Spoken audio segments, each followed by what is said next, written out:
Bom, senhores, estamos aí então com a última questão?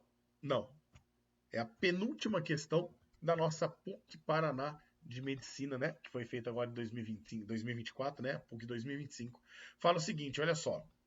Considere o circuito elétrico mostrado a seguir, composto por uma bateria ideal de força eletromotriz Z e três resistores, dois deles de resistências fixas, R1 e R2, e um de resistência variável, RV.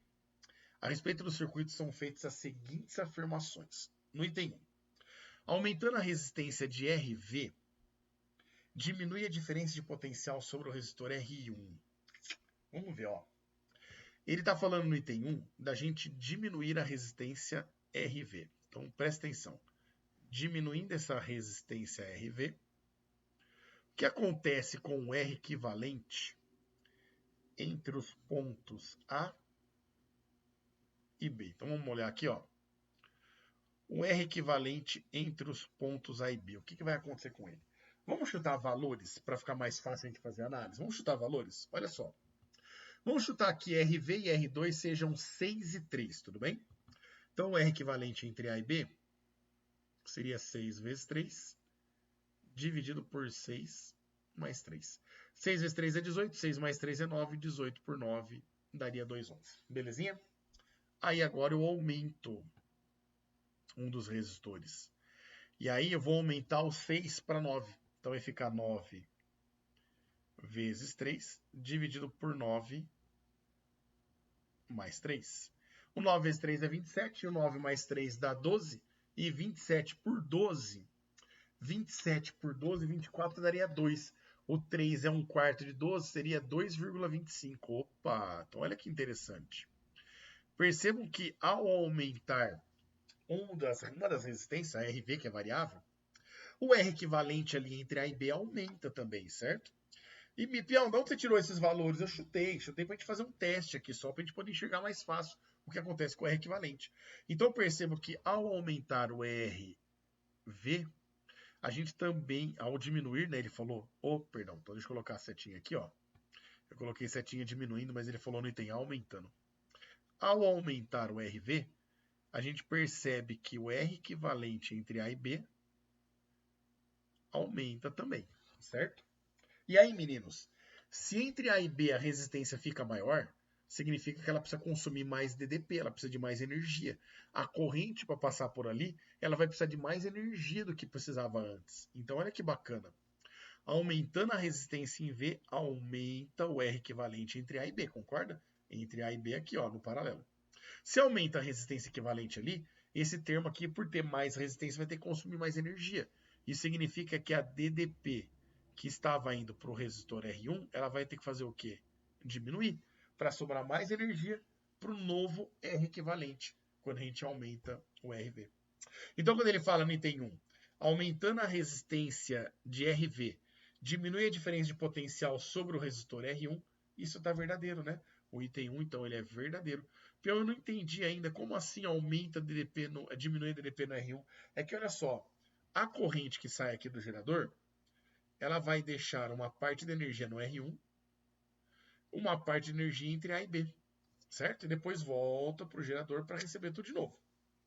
Quando você aumenta a resistência entre A e B, como fica mais difícil, porque resiste mais, aumentou a resistência, a corrente gasta mais energia entre A e B. Então ela vai ter que deixar mais energia para A e B, e dessa forma o R1 acaba ficando com menos energia para nós, certo?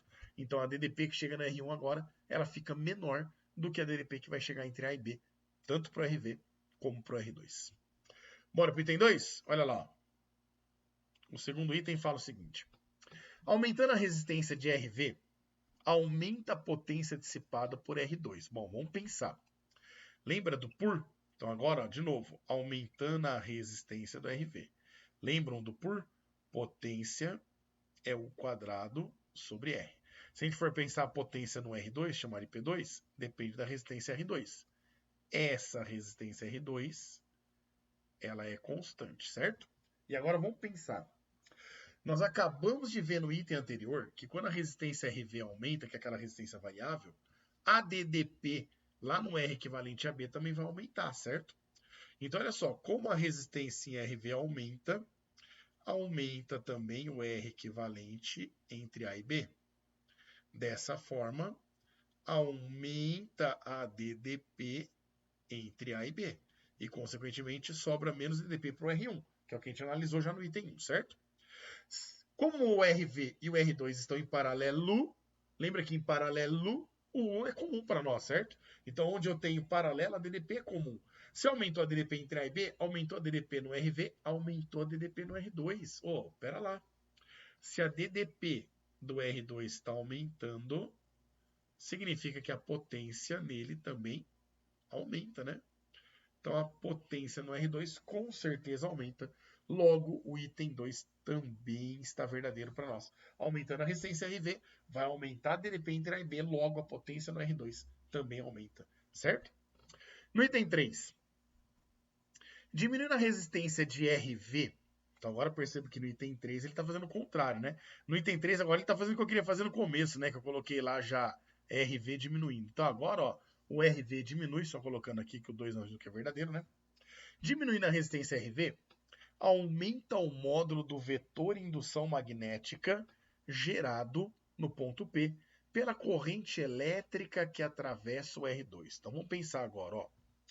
Se a gente diminuir a resistência variável, a resistência RV, diminuir o valor dela, significa que agora estou no caminho contrário aqui desse teste, né? Ó, a resistência diminui. Então a resistência equivalente entre A e B também diminui, certo?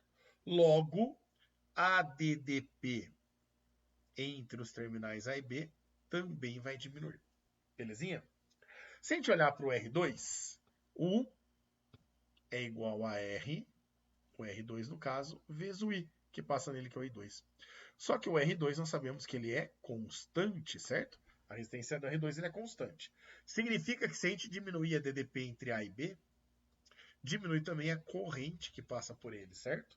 E aí, meninos, lembre-se que campo magnético gerado por condutor retilíneo, a gente calcula por 2μi, por μi sobre 2πd.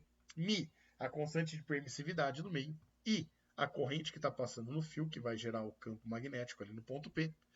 2π vezes d. D é a distância do fio até o ponto P, onde eu vou calcular o campo magnético.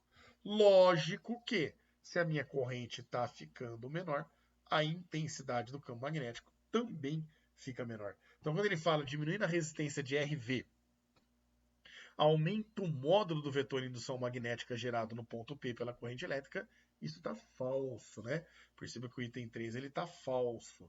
Isso significa que verdadeiro, apenas o que está falso aqui é que ele falou que aumenta o módulo, não aumenta, né? O módulo do campo também diminui para nós. Dessa forma, estão corretas apenas as alternativas 1 e 2, que dá para nós aqui como correta alternativa D de dado. Fechou, meninos? Se você compreendeu e entendeu, não esquece de dar aquela curtida no vídeo, tá? Para ajudar a gente também. Se inscreve no canal aí, acompanha os nossos vídeos e a gente se vê na última questão dessa filha da PUC. Olha lá, ó, bora!